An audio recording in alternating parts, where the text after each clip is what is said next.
Way back in 2016, the very first video the Florida Maquis ever did, other than the music videos, had to do with something that I was seeing happen in the news. It was about 2 weeks before the election in 2016, and there had started to be rumblings of this issue with the Electoral College, and what I saw was a complete and total misunderstanding of how it worked, not only from people online, but by the people in the media.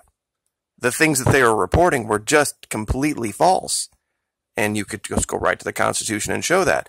So I thought, maybe I will just record a video, put this on YouTube, just to say I said it. And my allegation was that regardless of which side won the quote-unquote electoral count on election night, the other side would attempt to use the actual meeting a month later to flip it one way or the other, and that's exactly what we saw. And of course, everybody knows what history is and how that all played out, and then how we got to where we are now. Well, for all of that, we are still seeing the same thing again. It is the most, I don't know what the word is to describe it, disheartening thing to see. People forget, or people get something in their mind so deeply entrenched that they can't see what the real problem is. It's on the screen, and I want to share with you something. Now, this is the Constitution, not somebody's interpretation of the Constitution. This is the Article 2 Constitution, and I would like to read just a small, tiny portion to illustrate a point. Article 2, Section 1. We know the executive power shall be vested in a President of the United States, America, hold office 4 years. It's the second paragraph I need everyone to pay attention to closely.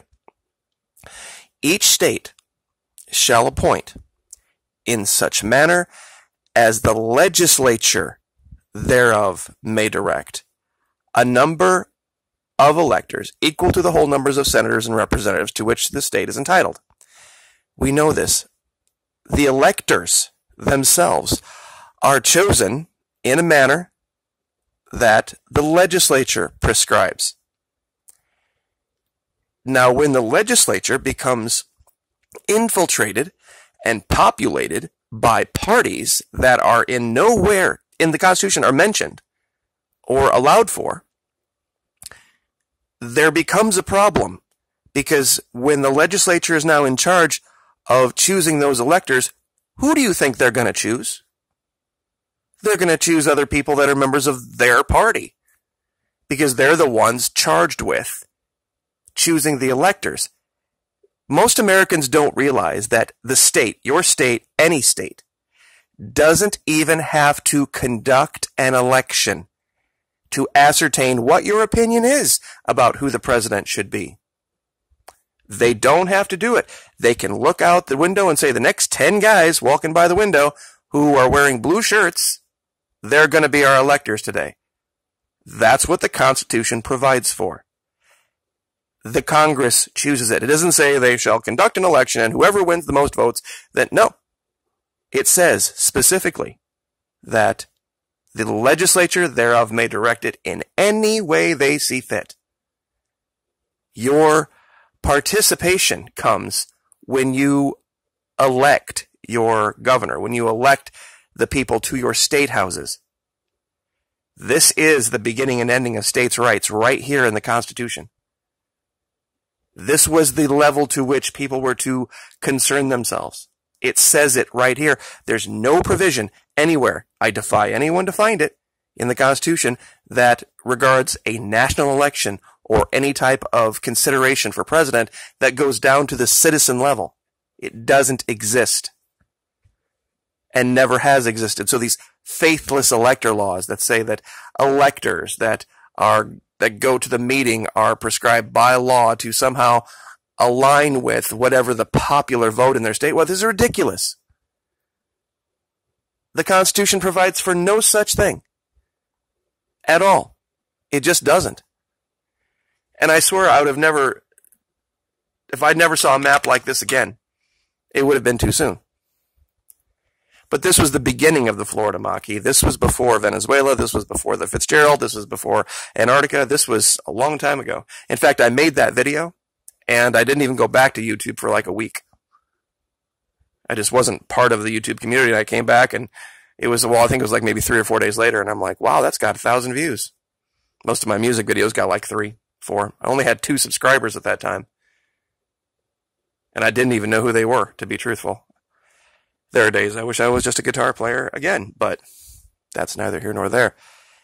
The point being is the problem that we have is the R and the D, the RNC and the DNC, and people are getting confused with what I'm saying. They think that I have a specific problem with Tulsi Gabbard. I have a specific problem with Bernie Sanders or any R or D. It's when those people with those good ideas decide they want to become part of the problem.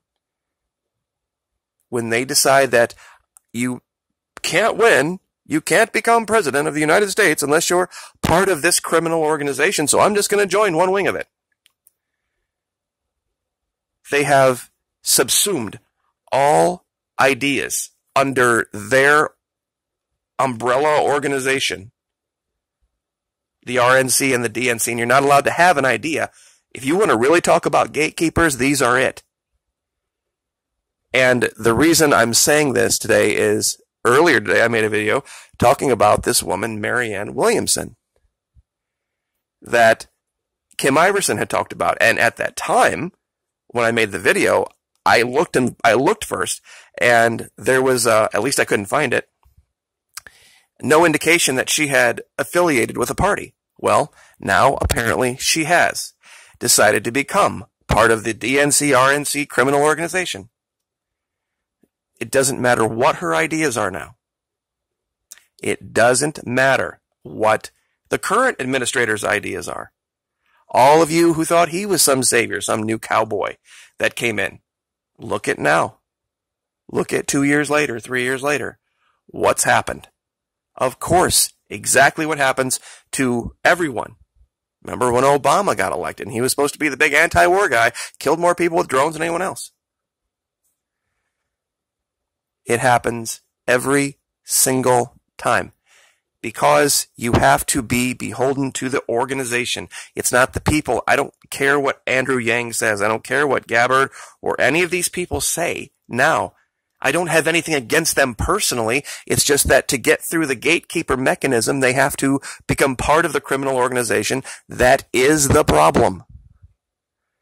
And the only way around it is to not participate. That's the only way we fix this, is if we go back to what our Constitution originally prescribed us to do, and that is worry about our states. The RNC and the DNC are choosing the electors anyway. It doesn't matter who you vote for. Do you not get that? And to those of you, and I'm sorry I say it that way, I know it sounds disrespectful, but it is so hard to see. So many so blind. That it doesn't matter who you vote for. The RNC and the DNC are going to choose those people regardless. They are going to put their people in.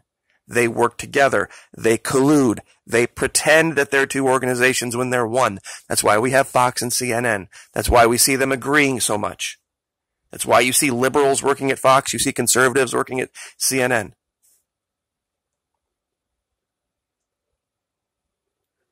There is one other place I wanted to go. We're going to talk about this too in a minute. Here it is. This goes back to 2016, and it's a ruling by a judge back in the 50s, and I want to read this for you. Ray v. Blair. Let me see if I can zoom in so we can read it together.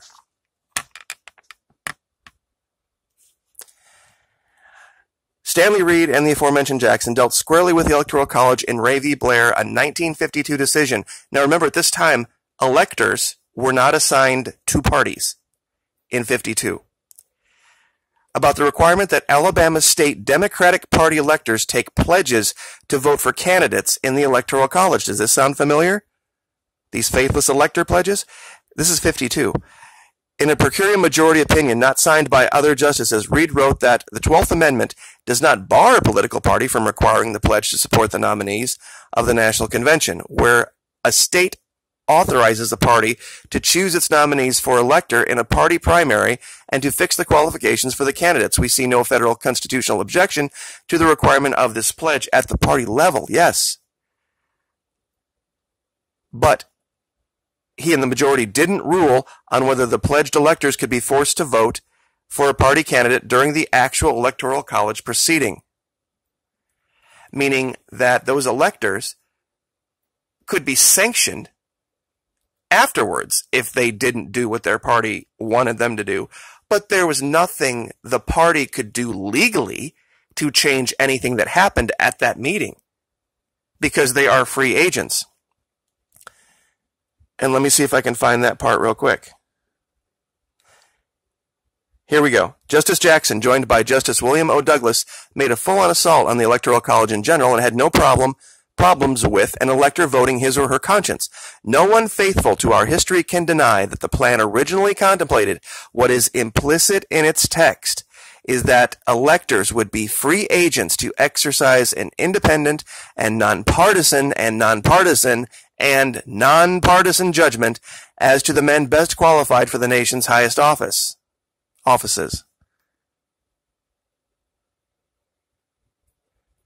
This is the problem. We have allowed these parties to interject themselves into this process.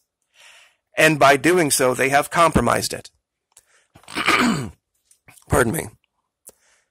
And until we can identify the problem, admit it to be the problem, and then focus on the fix, we're just going to spin our wheels.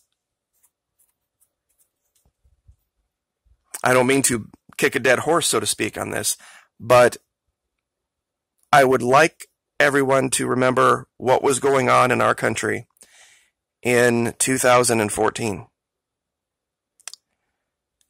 when we had the big flip in Congress, the last 2 years of Obama, in the lead up to the election where we knew that Obama wasn't coming back. How many Republicans, it's hard to tell the difference these days.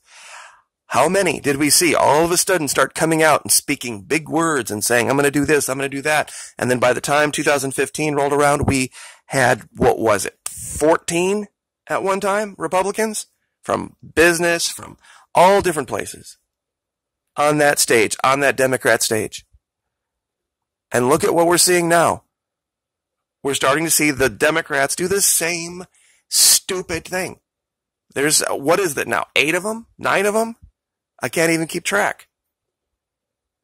That have now said that they're going to qualify to run. We got O'Rourke, we got Gillibrand, we got Warren, Biden, this person, Yang, Gabbard. That's 8 right there. And we're not even the same year. And I'm sure there's some I've forgotten. Kamala Harris. It's just lather, rinse, repeat again. This is and it's not about the individuals, guys. They all have to bow the knee to the God. The RNC and the DNC first. And that's who they will serve. And I guess that I will leave that there so I don't say it too many times before you guys start unsubscribing. This is the problem. The only way I see out is make the R and the D irrelevant again. That's the only way we make America great again. Like, share, subscribe.